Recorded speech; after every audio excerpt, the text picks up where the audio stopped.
Bonjour à tous. 3 bovins étaient contaminés par la dermatose nodulaire. 3 jours après l'abattage d'un troupeau de 83 bêtes dans le Doubs, les analyses ont permis de confirmer 3 cas d'infection. Au total, des prélèvements de nodules et de sang qui révèlent la présence du virus avant même la vaccination des bêtes.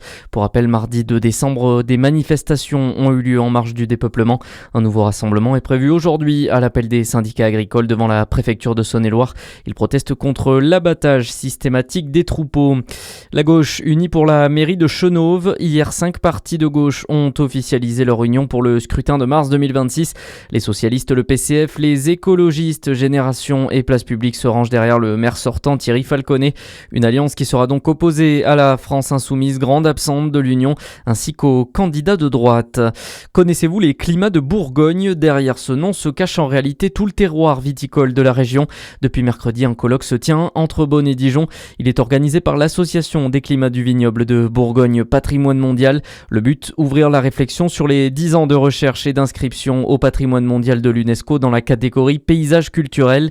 Cette inscription a eu un impact sur le grand public selon Bertrand Gauvry, directeur de l'association des climats de Bourgogne, au micro de Charlie Chevasson. Elle commence tout juste, elle commence aussi par la présence que l'on a sur le territoire, parce que ces messages sont maintenant portés par les acteurs du tourisme, par la viticulture. Cette notion terroir n'est pas omniprésente, on l'a sur le bord des autoroutes, et même les clubs hôteliers, etc. sont formés maintenant pour accueillir et parler des climats, et donc ça commence petit à petit.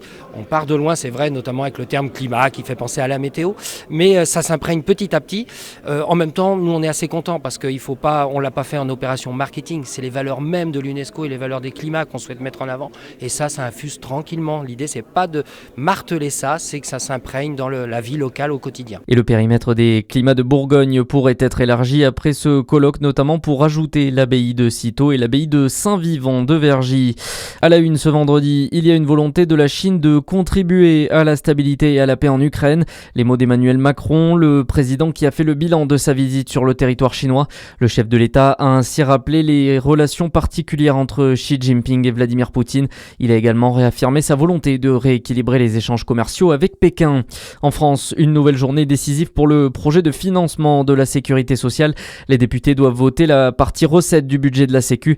S'ils la rejettent, cela compromettrait le vote de mardi sur l'ensemble du texte. Le gouvernement, en attendant, multiplie les compromis. Sa porte-parole, Maude Bréjon, a ainsi assuré que les franchises médicales ne seraient pas augmentées de force. Hier, l'exécutif a accepté de revoir à la baisse la hausse de la CSG sur le capital, une mesure adoptée par l'Assemblée nationale.